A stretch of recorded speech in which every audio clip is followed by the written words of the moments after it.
Hi, this is Sal Jade from the Psychic Healing Academy, and welcome to today's tip about how to stay motivated and positive while you are manifesting your dreams and your goals. Yesterday we talked about the power of gratitude and how you can use what we call incremental gratitude, and how to even use gratitude when you are in a state of shadow and feel like you can't move forward. Today I'd like to talk to you about the very powerful notion of being able to surrender while you're manifesting your goals and being able to give up your goals to the gods, so to speak. So anyone who knows anything about traditional storytelling and traditional classic myths in Greek mythology and all the great stories and fairy tales that we have grown up on and that we know that form great movies and great best-selling books, always have a moment where what we call the hero or the heroine surrenders. And that is the moment where they have done everything they can, they've overcome their weaknesses, they've dug as deep as they can, and they have that moment of just surrendering, basically. And in your journey, as you're manifesting, this is also a crucial part of the process. And people get very scared by surrender because A, they think it means they're giving up control. B, they think they're being lazy, so they think they're just kind of giving up. And C, they get really sick of being told to surrender by healers and psychics. So look, I know when I'm working with my clients and they pick a card that says, okay, what do I need to know now? And they pick a card and they get the surrender card. I hear them groan because I know they're saying to me, look, I already have surrendered, but nothing's moving and nothing's shifting.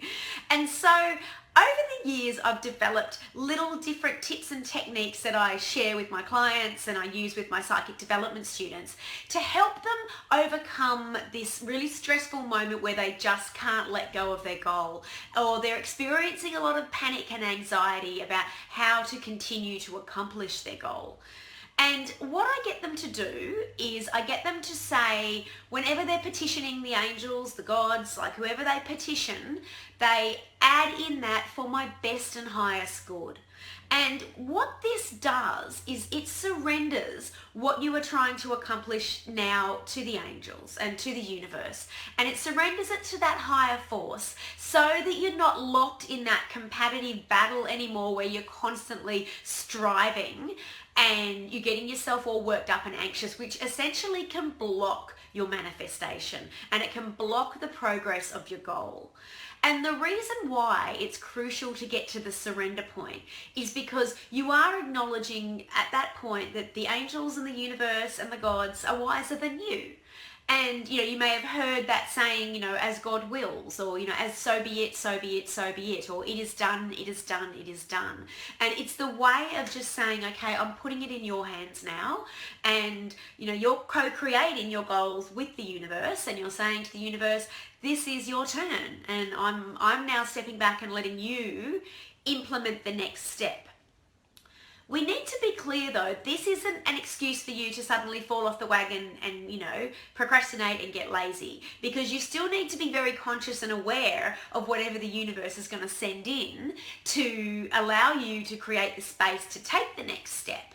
But what it does is it lets you go of your head and your ego that can very be often driving your motivation, and it says, okay, it's the highest good now. The highest good means that whatever happens, I trust it's for my highest good, and I trust that it's for the world's highest good. So I had a client recently who, desperately wanted this job she was going for, and she came to see me for a reading, and I said, look at the cards, and I could see that there was success there, but it wasn't immediate. And she was going for the job quite immediately. And I said, look, why don't we just, put out to the universe that, if you get this job, then it's for your best and highest good. And it was a fantastic job. There was a lot of overseas travel and it was glamorous, and, it was a big step up from where she was and a fabulous opportunity. And, she was so excited and nervous and worried about the whole process of getting it. And so she said this, and she was willing to do this, and she went along to the job interview, and I said, before you go to the interview, it's really important to put yourself in that state of calm where you leave your ego behind and you're saying, if I get this job, it's for my best and highest good. And that relieves that pressure off you. And so she did, and she did that, and she went in and she did quite well at the interview, but she didn't get the job. And obviously she was very disappointed. But Down the track, she ended up getting a job that was actually much more nurturing for her, and actually, while she wasn't doing all this really great travel, was closer to home, and she wasn't having to commute as often in her regular daily, like a regular daily commute. And this allowed her to spend more time with her children, and she suddenly found that she quite liked working in her community closer, and it had a lot more advantages. So this was her willingness to put that out to the universe, to say, okay, actually, best and highest good. And it turned out her best and highest good was actually something different to what she thought was her best and highest good. And you can use this, again, whether you're an artist or an entrepreneur, whether you are, a healer, attracting more clients, like whatever it is you're working on, you can use this. And I teach my psychic development clients and my students in how to be psychic. I teach them that whenever they're nervous about doing a reading for someone, like they're feeling those nerves come up, to just before they go into it, to say, whatever comes through in this reading is for me and my client's best and highest good. So that's petitioning the universe to come in and intervene and to be part of that process, to co-create.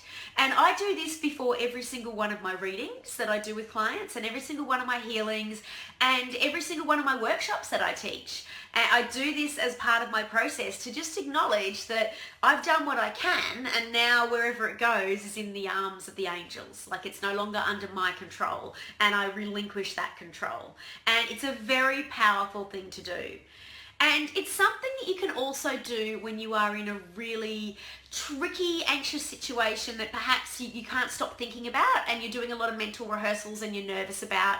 So for example, many years ago, I was in a relationship with someone and it just wasn't working. Like, I felt like he wasn't showing up a lot and he was letting me down a lot, and I could kind of feel like, where are we going with this?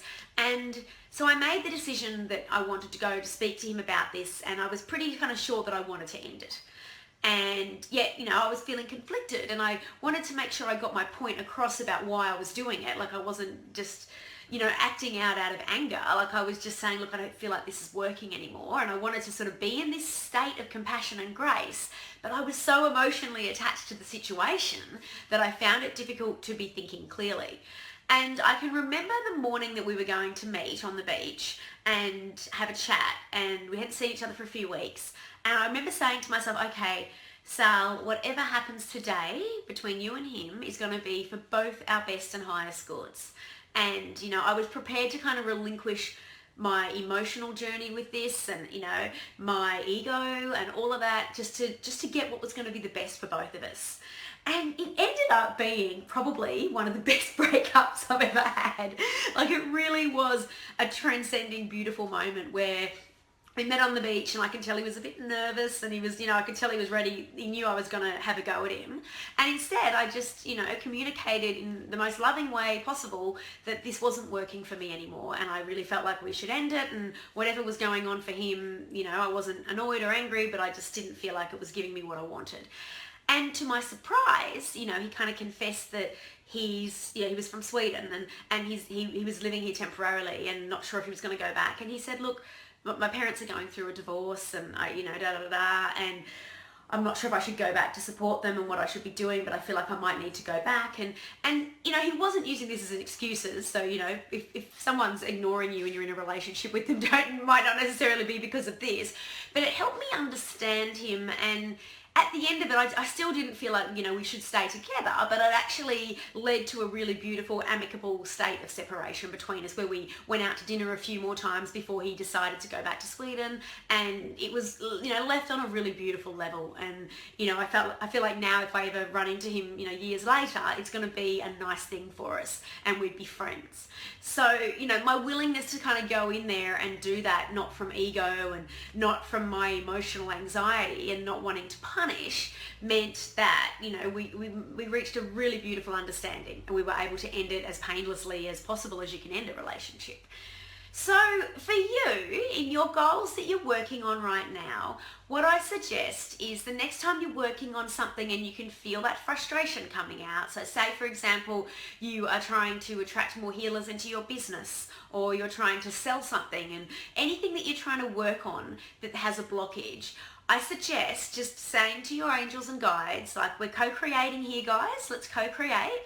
And whatever comes through from what my efforts are right now are for my best and highest good. And as always, if I'm meant to be doing anything else, please let me know. But for now, like every time you take a big action step and every time you take a risk, add that little thing at the end. It's for my best and highest good. And you'll experience so much more peace on your journey, and you'll be able to stay so much more focused and motivated and positive no matter what comes into your life. So thank you for joining me for today's tip. This is Sal Jade from the Psychic Healing Academy. And if you've enjoyed today's tip, please like and share and subscribe. And I look forward to bringing you more juicy tips to help you stay positive and motivated while you're manifesting your goals. Thanks for joining me. Bye.